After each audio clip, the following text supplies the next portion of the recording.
Sir, sino po sila, sir? Ako po si Joshua J. Kwan, owner ng Lancer Evolution 2, Assemvolution 2. Yun? Rear wheel drive. Ayan, dineclare ka agad. Wala nang keme-keme. Boss Josh, syempre, very curious sa mga auto natin. Paano ba nabuo tong Evo 2 natin, boss? Sige po. Step by step progress rin siya. Nauna yung engine, tapos yung pangilalim, galing Evo 2 na all-wheel drive siya. Nilak namin yung harapan para maging rear-wheel drive. Okay. Pero bakit hindi pa ginawa na 4-wheel na rin, di boss? Kasi pinalalaro ko siya ng mga slalom eh. Siyempre, mas maganda ilaro ng... Nang nakalikod din, nasa likod na kasi lang. Kasi mas madali iliko mag-drift. Pag all-wheel drive kasi, medyo understeer eh. Oo, yun. Yan, sa mga nagkakareda. Boss Josh, syempre, heads up ko lang yung mga viewers natin. Na-feature na natin si Sir Joshua dun sa Evo 3 ni Daddy. Tama ba mga ka-auto? Pwede nung panoorin yung Evo 3 na ito. So, mga Evo family to. Evo family. Boss, ito, I'm sure, alam mo na to. Check na natin interior, exterior, tsaka engine bay. Okay lang, boss? Okay po. So, tara.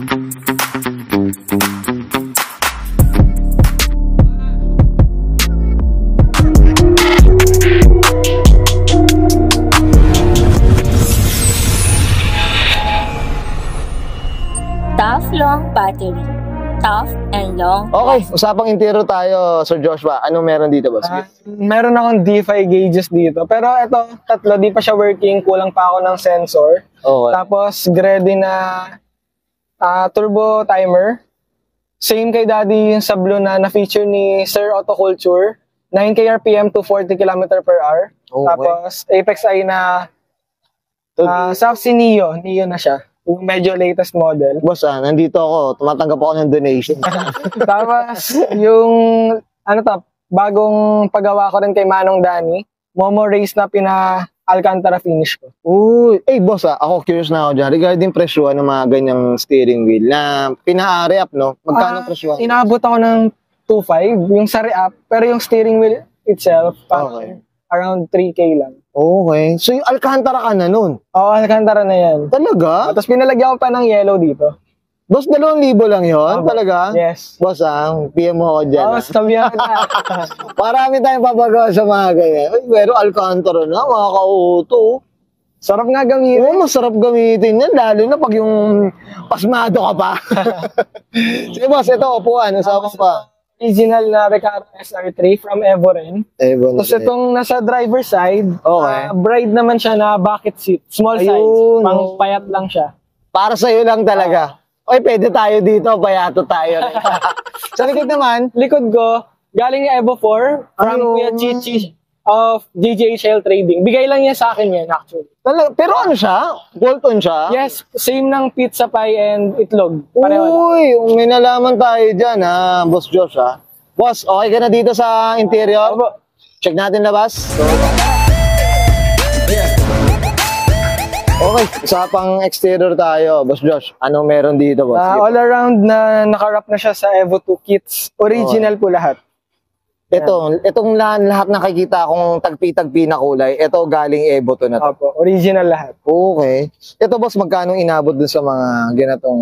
Ito kasi galing to sa kay Daddy, yung blue niya dati. Oh, From okay. Evo 2 kasi talaga yung naginawa naming Evo 3. Yun yung kwento. Tapos ikaw, Ako yung nag-angkin na. nag-angkin na nung Pero ang ganda, boss, Honestly, ito yung tinanong ko nga natin. Hindi tayo masyado pamilya sa mga Evo 1, 2, 3, mga ganyan. So, ang ganda rin talaga ng ganitong bumper. Ito yung gusto ko, medyo siya. Cute lang siya, cute. Yung Evo 3 kasi yung tapang tignan. Matapang talaga. Suntuan Ito, cute talaga lang siya. aabot no? Ito medyo mild lang boss Pero gusto ko, ito yung mga, may anaconda, mga kauto. Yan, no? Grabe. Mamaya dyan na tayo sa So, ito yung mga Evo na ito, na mga hood, gano'n. Yes, aluminum hood. Aluminum hood na. Ito, boss, usapang mags. Anong kwento? Ito yung NK Tarmac WRC edition. Oh. Pang Lancer Evo 1, 2, 3 talaga yung setup na yan. Oo, correct talaga to, no? Diba? Ito yung correct talaga Pag sinasabi ito, ganito yung mags mo, correct talaga to sa Evo Preno, boss, anong preno? Front and rear stock ng Lancer Evolution 2. Oo, Pero balak pa siya palitan in the future. It's either, may kasi ako, Porsche, or yung galing GTO. Pinag-isipan ko pa sa kanila. Okay. So, ang pala, hindi pa pala Brembo ang no? Opo, yung Lancer Evo 1, 2, 3, hanggang 4 wala pa, hindi pa sila brand. Talaga? 5 pataas yan, naka-Brembo na sila. Uy! Mga koto, ang dami kong ano yun busog na kaalaman yun mga koto. Ganun pala yun. Okay. Sige, okay, may na ano tayo dyan. Sige boss, dito, sa gilid, ano ba? Meron bang pinalitan dito? Skirt. Side skirt galing Evo 2. Tapos ito yung rare na Mitsubishi Rain Visor. Mahirap maghanap nito pag original talaga like this. Oo nga, titirahin yan boss. Kaya nga, naka-clip talaga. Nakaklip talaga, no? Binabantayan ni boss, ano ba? Salamin, tinted, tintlets, ano ba? Wala pa, di pa ako nakapalit. Pero naka-ready na yung brown glass ko all around din. Ayun, mayabang na talaga to. Mayabang. Siyempre, dapat pag bagong repaint na, di ba? Oo nga. Pero wala pa sa plano ako mag-repaint. Ang ganda eh. Ganda, no? Ito yung mga ito yung mga talagang built not bought talaga. Tama. Built like bot. Sige boss, dito sa likod na meron boss. Sige po. Stock na pang Lance Revolution 2 na wing. Okay. Tapos, ito, straight pipe. Pero nakakatalitik ako ng racing and Okay. yung sa mid pipe ko rin. Sino may gawa na ito boss? Kami lang rin po. Kayo na lang din. Kami lang. Grabe lang. Stainless po siya lahat. Grabe. Diyos ko. Ganda ng bit na ito. Boss, aabangan ko yung part 2 natin, sir. Susurin ko yan, Tama ba, boss John?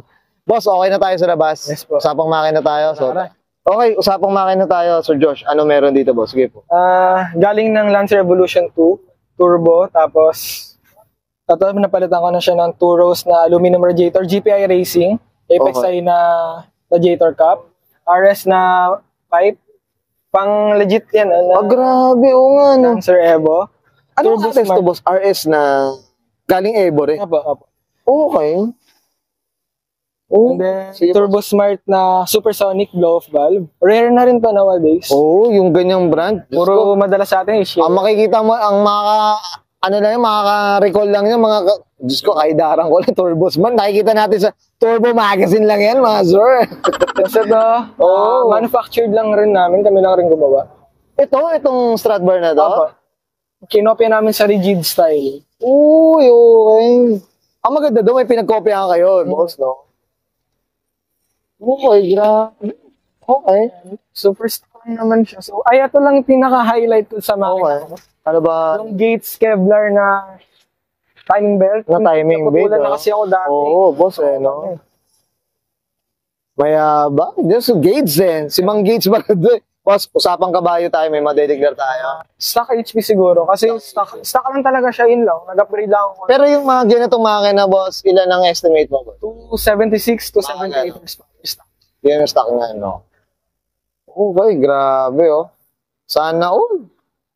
Abangan natin, boss, yung talagang totoong dyno na ito, Oo, yung totoong kabayo na ito. Boss Josh, okay na tayo dito sa Yes, sa makina natin. Yan, thank you. Okay, yan guys, nakita natin interior, exterior, engine bay. Siyempre, usapan na tayo. Wheel drive. Mga kauto, dito kay Boss Josh Wakwan. Boss Josh, ano na tayo? Shoutout na tayo, boss. Sige po, go. Okay, go. Shoutout sa JJ Street Tuner, which is kami po. Check out our page rin po on Facebook. Tapos, shoutout sa Lancer East Crew, sa E-Squad, and sa Evolution Club PH. Tapos, sa aming group na Bira. Yun, grabe, Diyos ko, nakakatakot ba yung grupo na yun? Mukhang bira-bira lang din talaga. Hindi naman yan. Pero up tayo sa mga grupo na yan. Okay, Boss Josh, okay na po? Okay na po. Okay, sige, sabahin ko na yan, Sir Josh Wakwan, Pasok na 1994, usapang Mitsubishi Lancer Evo 2. Ito guys, usapang rear wheel drive, and this is Oro.